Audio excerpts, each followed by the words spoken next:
La semaine dernière, vous avez entendu à travers la presse un étudiant, je dis bien un étudiant, mais ce n'est pas un bachelier, un étudiant du nom de Souleymane Diouf, dire qu'il est bachelier non orienté et qu'il représente les non orientés en avançant le chiffre de 6000 et quelques bacheliers qui ne sont pas encore toujours orientés et qui sont en attente d'être orientés. D'abord, le monsieur Diouf est un étudiant qui est à L2, lettres modernes à l'université Cheikh Anta Diop de Dakar. Donc, il n'est même pas impliqué, il n'est pas encore un cas à orienter. Mais que cela ne tienne, le ministère a tenu à l'appeler et à demander la liste des 6000 dont il fait référence pour que, puisque l'université est là, le ministre puisse trouver une solution. Mais à la lecture des faits, le vendredi 26 février, on avait demandé à tous les bacheliers non orientés de venir constituer un dossier ici au niveau du bureau du courrier. Et la liste qui a été arrêtée le vendredi 26 février 2021 porte sur 1074 demandes de dérogation, parmi lesquelles on a 3 types de nouveaux bacheliers dans les 1074. Il y a 2 bacheliers non orientés. Il y a 887 bacheliers qui ont accusé du retard de paiement de leurs frais d'inscription.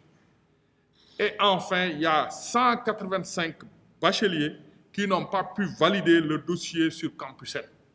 Donc voilà le total de ceux qui ont demandé des dérogations pour une raison parce qu'ils n'ont pas respecté les procédures.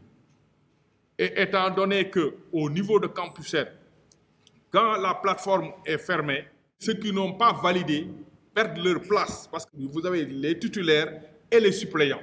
Le ministre l'a très bien dit que tous ceux qui ont demandé à être orientés et qui ont payé et qui sont en règle ont été orientés.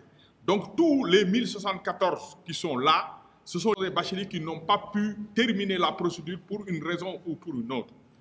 Et donc, vu ça, c'était important qu'on vienne éclairer que les 6000 dont il fait référence, il dit qu'il les a trouvés au niveau de la plateforme Campus N. En faisant la soustraction à partir des 72 000 bacheliers, il a soustrait ceux qui sont orientés et il restait 6000. Alors qu'il n'a pas pris en compte ceux qui sont à l'extérieur, tous les étudiants qui sont admis dans les concours et d'autres qui ne sont même pas passés par la plateforme. Donc, en fait, ces allégations-là étaient fausses parce que justement, le postulat sur lequel ce monsieur qui est un étudiant s'est basé n'était pas un bon postulat. Le ministre a instruit ses services, a instruit l'UVS de voir un peu et même de l'aider pour qu'on puisse voir une solution heureuse par rapport à ce qui reste. Et le ministre avait demandé à tous les bacheliers qui étaient dans ces cas-là, ces 1074, qui sont intéressés par les ISEP, de prendre directement contact avec un ISEP et certains même ont déposé le dossier là-bas et qui est en train d'être étudié. Mais quand on a pris contact avec le monsieur pour lui demander de nous amener la liste, donc les références de ces 6000 bacheliers, il nous a amené une liste de 43 bacheliers. Et parmi les 43, il y a certains même qui ont fait déjà une demande au niveau des ISEP. Mais à partir donc d'aujourd'hui, certains qui ne sont pas orientés peuvent directement prendre contact avec l'UVS pour qu'on puisse étudier leur cas et leur apporter une solution viable.